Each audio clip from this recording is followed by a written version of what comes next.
l'avez peut-être noté, ou pas du tout, parce qu'en fait, le fonctionnement de la sécurité civile est assez peu connu dans le pays. Savoir ce que c'est un SDIS, un service départemental d'incendie et de secours, c'est pas la même chose que savoir ce que c'est les pompiers. On est habitué à l'uniforme, même quand on est en civil. Mais on connaît mal le fonctionnement et surtout, on connaît mal les difficultés qu'ils rencontrent au quotidien. La sécurité civile sont les sapeurs-pompiers, professionnels et volontaires et militaires. Ce sont également les associations agréées de sécurité civile comme la Croix-Rouge ou la Protection civile. Et puis, dans l'idéal, ce serait aussi nous, la population, en soutien.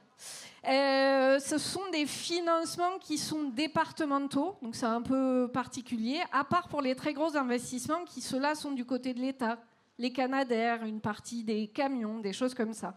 Et peut-être, on va aborder cette question, peut-être que l'État n'investit pas assez, et quand on a 90% du budget, autour de 6 milliards, c'est ça ? Quand on a 90% du budget qui est financé par les départements et les collectivités territoriales et seulement 10% par l'État, alors que les incendies, les catastrophes que l'on connaît sont une question de sécurité nationale, on peut s'interroger sur ce différentiel.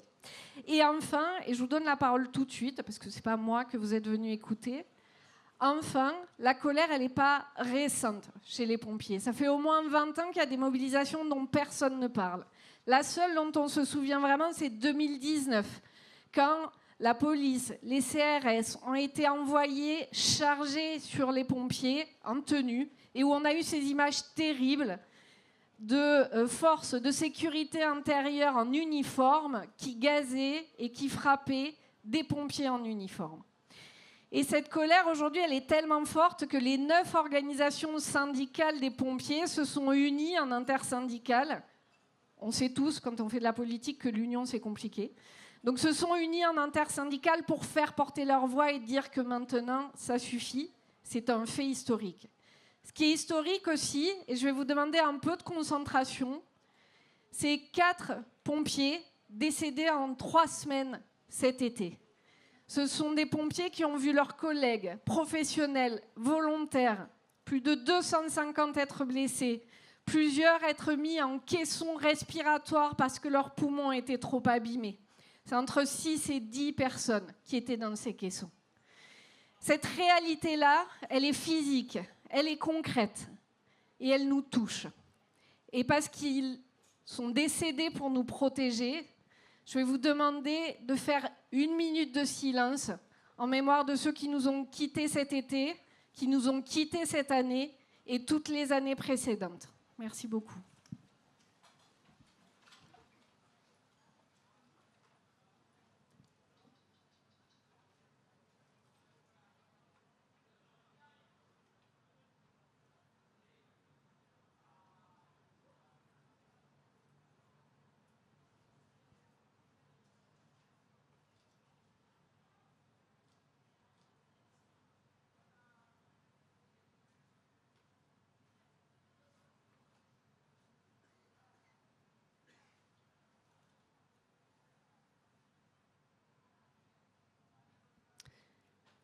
Merci beaucoup à vous.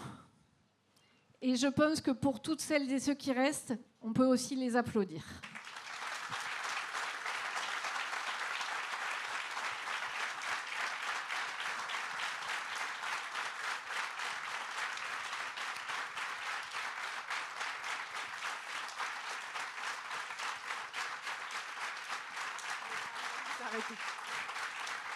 Alors, vous êtes 2 aujourd'hui. Vous ne représentez que 2 des 9 syndicats, mais vous êtes mandatés par la totalité des syndicats de l'intersyndicale. C'est donc la parole de tous les syndicats de pompiers du pays que vous représentez, que vous portez aujourd'hui. J'insiste sur ce point parce que c'est historique. Et on a beaucoup parlé du financement. Pardon, j'ai oublié de présenter vos syndicats, la CGT et Sud. On a beaucoup parlé de la question des financements. Je vous en ai parlé en tout début. Et le gouvernement a tendance à dire que ça ne changerait pas grand-chose. Peut-être que vous pouvez nous expliquer pourquoi l'un et l'autre. La question du financement est au cœur des revendications de l'intersyndicale aujourd'hui. Je ne sais pas si... Ouais. Bonjour à tous déjà, merci de nous accueillir. Il y a quelque chose de très simple à comprendre, c'est qu'aujourd'hui la sécurité civile est financée, comme a rappelé Madame la députée, uniquement par les collectivités territoriales et les départements. L'État ne finance pas les services départementaux dans les départements. La problématique qu'on rencontre aujourd'hui, c'est qu'on a une sécurité civile qui est encore dans les années 80, avec les risques des années 80, qu'on ne prend pas du tout en compte, premièrement, la fin des services publics où les sapeurs-pompiers sont obligés d'intervenir pour remplacer les services publics qui ont été démembrés. Ça, c'est le premier point. Et le dérèglement climatique aujourd'hui.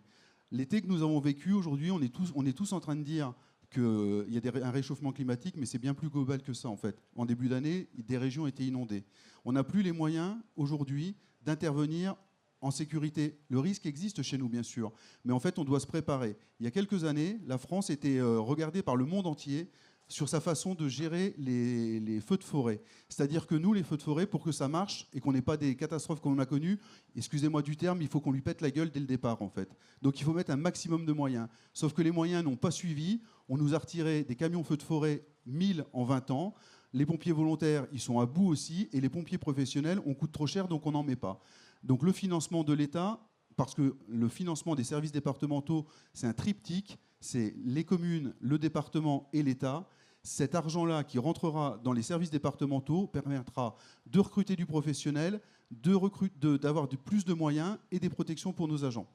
Est-ce que je peux rajouter juste un point? Il y a ici des élus, certains peut-être siègent dans des instances qui décident de ces financements. C'est important d'avoir les points qui sont développés ici pour que vous puissiez aussi être le porte-voix de ces revendications après. Ouais, comme le dit mon collègue, on n'est pas en train de quémander de l'argent au gouvernement. C'est que si on est là, et on en est là aujourd'hui, c'est parce que pour nous, c'est un point critique qui a été atteint. L'année 2026, malheureusement, sera certainement une des années les plus fraîches des prochaines années qu'on va subir. Et si on continue dans le même modèle, ça ne fonctionnera pas. Ça ne fonctionnera pas. Aujourd'hui, heureusement, il n'y a pas eu de décès chez la population, mais on a eu beaucoup de chance. 240 maisons détruites en Gironde, c'est pas rien, quoi. On peut pas dire on n'a pas eu de chance. On n'a pas eu de chance, on n'avait pas assez de moyens. Le ministre Nunez essaie de faire croire que les moyens étaient là, mais on sait tous que c'est faux. Sinon, il n'y aurait pas eu autant de maisons brûlées. L'impact que ça a, c'est que sur les incendies de Gironde et d'ailleurs, il y a environ une trentaine d'engins de sapeurs-pompiers qui ont été ou brûlés ou détruits. Donc ça a un coût tout ça. Mais on ne les a pas détruits de gaieté de cœur, hein, vous comprenez bien. Donc l'enjeu, il est là. L'enjeu, il est là, c'est à forcer le gouvernement à se saisir de la problématique du financement des SDIS. Et après, on pourra discuter du reste. Et je voudrais juste rajouter quelque chose, qu'il y a quelque chose qui est très important, c'est le côté régalien, en fait. La sécurité des Français, c'est pas uniquement les violences, en fait. La sécurité, c'est aussi ce dérèglement climatique qui va tous vous impacter un jour ou l'autre, en fait. Et comme l'État ne prend pas son rôle d'argent, on ne peut pas y arriver comme ça. Donc, ce qu'il faut comprendre, et j'arrêterai là parce que je parle beaucoup, c'est que la sécurité civile, elle est à vous, en fait. Moi, je suis un acteur de la sécurité civile, mon collègue aussi, mais je suis aussi quelqu'un qui va consommer à un moment donné la sécurité civile. Et si la sécurité civile française, elle s'éclate, elle tombe, on est mort. Et vous n'aurez plus de pompiers. Ce sera terminé. Et c'est beaucoup plus dur de reconstruire quelque chose demain plutôt que d'entretenir ce que nos ancêtres ont mis en place.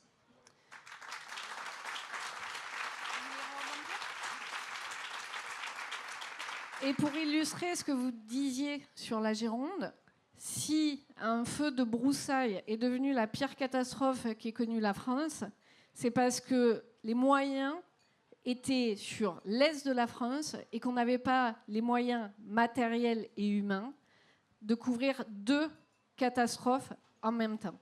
J'insiste, et après je vous laisse rebondir là-dessus parce qu'on va enchaîner sur la question des moyens. Il n'y a pas les... Il n'y a pas les moyens humains parce que depuis 30 ans, les investissements n'ont pas été faits. Que quand on intervient d'un côté, on ne peut pas intervenir de l'autre et que de fait, on se retrouve avec 2022, la Gironde, on se dit c'est l'incendie du siècle. 2026, l'incendie de Gironde paraît être quelque chose de tout petit. Et quand on nous oppose que la question des moyens n'est pas au cœur du sujet, c'est insultant pour les personnes qui risquent leur vie pour que nous, population, ne risquions pas la nôtre. Et c'est des moyens, ça y est, j'ai retrouvé, c'est des moyens en termes humains aussi, c'est-à-dire que vous, quand vous intervenez en soutien sur des grandes catastrophes, vous êtes professionnel. Vous allez faire vos 2200 heures, qui est le maximum que vous ayez, 2280 heures. Mais ce ne sera pas assez, parce qu'en quelques jours, c'est fini. Donc vous allez faire quoi? Depuis des années, vous faites ça. Vous allez vous inscrire comme volontaire dans le département d'à côté, faire 1500 heures de plus. Puis vous réinscrire comme volontaire dans l'autre département d'à côté, pour faire encore 1500 heures de plus. Est-ce que vous pouvez imaginer, en termes de santé, d'épuisement, de morale, ce que ça veut dire quand on cumule 3 fois le maximum horaire autorisé? Exactement. C'est la complexité du fonctionnement des SDIS, c'est qu'il y a des sapeurs-pompiers professionnels fonctionnaires, et puis il y a les sapeurs-pompiers volontaires qui font ça en plus de leur travail au quotidien. Donc c'est un engagement citoyen, c'est incontestable, mais malheureusement, on commence à voir arriver au prix de leur santé. Et ça, c'est le deuxième. C'est une des revendications qu'on porte, c'est à nous protéger, parce qu'aujourd'hui, malheureusement, on n'a pas l'équipement nécessaire pour protéger à minima nos voies respiratoires. Hein, parce que vous avez tous vu des sapeurs-pompiers qui interviennent dans les incendies pour éteindre des maisons ou des appartements avec une bouteille d'air dans le dos. Mais tout le monde comprendra que ce n'est pas possible pour éteindre une forêt parce que l'équipement est bien trop lourd et puis l'autonomie est bien trop faible. Donc il existe du matériel qui serait possible d'acheter et peut-être même à développer pour qu'on puisse intervenir en sécurité, au moins pour nous protéger, sur les feux de végétaux. Aujourd'hui, ça manque. On a une pauvre cagoule à 10 € qui est censée faire ça, mais elle ne nous protège de rien du tout. Elle nous protège du flux thermique, mais elle ne protège pas nos poumons et notre peau. Voilà. Et j'ai juste rajouté quelque chose. On vous a fait croire tout l'été que les Français venaient aider les sapeurs-pompiers, mais c'est pas ça l'histoire en fait. C'est que les gens ont vu qu'on était complètement dans la mouise en fait. Et ils sont venus nous aider parce que sinon tout cramait. Donc la vérité, elle est là. Mais le point aussi qui est essentiel, c'est qu'aujourd'hui, la sécurité civile ne peut pas marcher qu'avec les pompiers professionnels et les pompiers volontaires et les acteurs de cette sécurité civile. Vous tous, vous avez un rôle à jouer, en fait. Et c'est ce qu'on appelle la culture du risque. Et en France, on est nul à chier, excusez-moi d'être vulgaire, sur cette culture du risque, en fait. Et la plupart des citoyens n'ont aucune conscience de ce que vous pouvez nous apporter. Je vais vous donner 3 chiffres hyper importants. La naissance d'un feu, au bout d'1 minute, c'est 1 verre d'eau pour l'éteindre. 2 minutes, c'est un seau d'eau. Et 3 minutes, c'est 1 tonne d'eau. Donc, quand vous allez déjà faire le 18, vous aurez passé les 3 minutes. Mais vous avez des actions en tant que citoyen sans vous mettre en danger. On doit vous former là-dessus. Et la France, là-dessus, elle est nulle. Une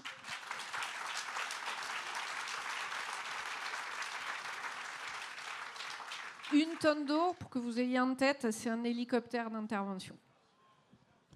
Oui, en complément, vous savez bien qu'on ne fait pas que des feux, sinon les choses seraient complètement différentes. Il y a quand même 80% de notre activité opérationnelle qui concerne le secours à personne. Et tout le monde, j'espère, a compris que nos missions, malheureusement, elles ne se réduisent pas qu'à intervenir sur les situations d'urgence. Alors, il y a tout. L'hôpital public va mal, tout le monde le sait, et nous, on en est les premiers impactés. Et si nous, on en est les premiers impactés, vous en êtes aussi les premiers impactés. Pourquoi ? Parce que il faudrait... On aura ces statistiques certainement dans un prochain moment, mais le nombre de services d'urgence qui ont fermé les uns après les autres sur les étés successifs, ça a un impact direct sur notre activité opérationnelle parce que quand il y a l'hôpital du secteur qui est fermé, les urgences de cet hôpital sont fermées, on doit aller à celui qui est encore plus loin. Donc on double, on triple le délai pour se rendre à l'hôpital. On engorge un seul et unique hôpital. Vous avez tous vu normalement dans les informations les queues d'ambulances de sapeurs-pompiers qui se suivent en attendant de déposer les victimes à l'hôpital. Ce n'est pas la faute des personnels hospitaliers, hein, parce que le subissent aussi. Donc c'est l'entièreté du service public qui est impacté. Et ça, c'est plus possible aujourd'hui parce qu'on n'en a plus la capacité. Donc c'est là-dessus qu'il faut... Nous, c'est notre travail de pédagogie qu'on doit mener auprès de la population pour expliquer pourquoi est-ce qu'on met de plus en plus de temps à venir en intervention, parce que les choses ne s'améliorent pas. Notre délai d'arrivée sur les lieux d'une intervention, il se rallonge. Il se rallonge tous les ans. En Isère, par exemple, on a pris 1 minute de plus en 5 ans. Je rappelle quand même qu'1 minute sur une personne qui est en arrêt cardio-respiratoire, c'est 10% de chances de survie en moins. Donc au bout de 10 minutes, je ne vous fais pas de dessin. Donc l'impact, s'il est là. Et comme l'expliquait mon collègue, on a un vrai problème de formation de la population sur les gestes de premier secours.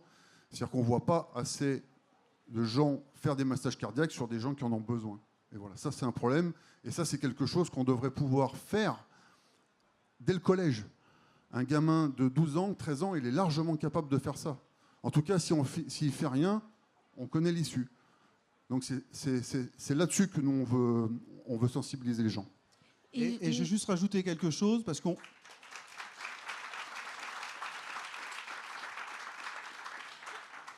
On parle des services publics qui ont été démantelés par les différents gouvernements, mais ce qu'il faut comprendre, c'est que les sapeurs-pompiers, c'est le couteau suisse de tout le monde, en fait, aujourd'hui. Je vais vous donner 2-3 exemples. Aujourd'hui, vous tombez en panne sur autoroute, on vous demande de faire le 112. Est-ce que c'est aux sapeurs-pompiers de gérer les pannes sur autoroute?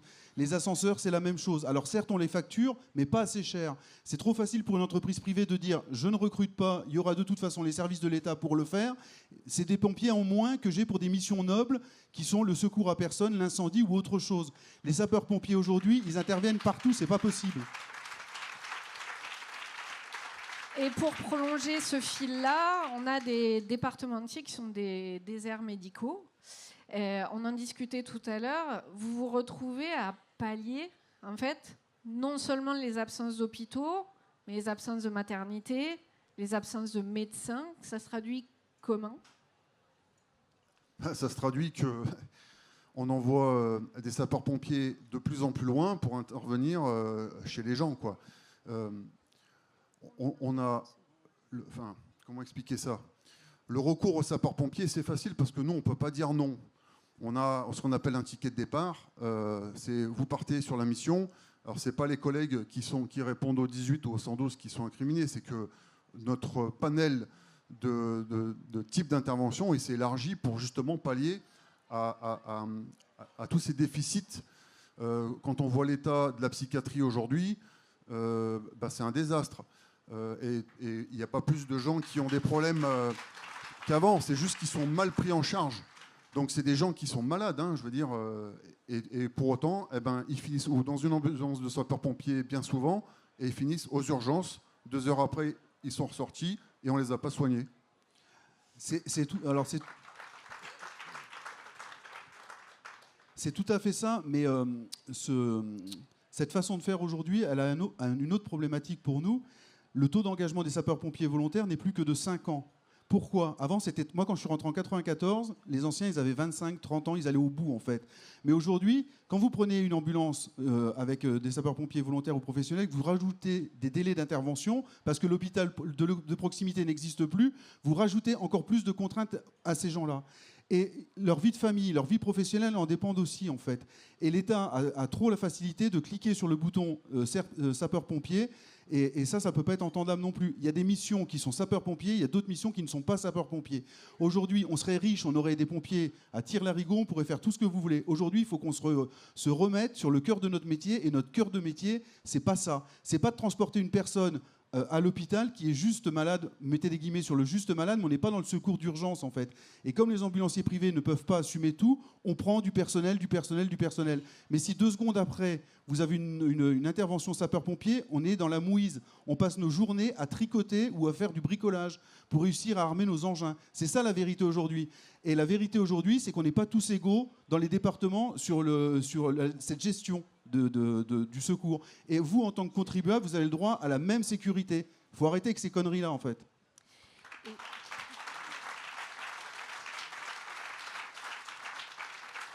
Est-ce que vous commencez à entrevoir pourquoi, quand le gouvernement dit qu'il a augmenté les budgets de la sécurité civile, il oublie de vous dire toutes les missions qui ont été rajoutées sur les pompiers?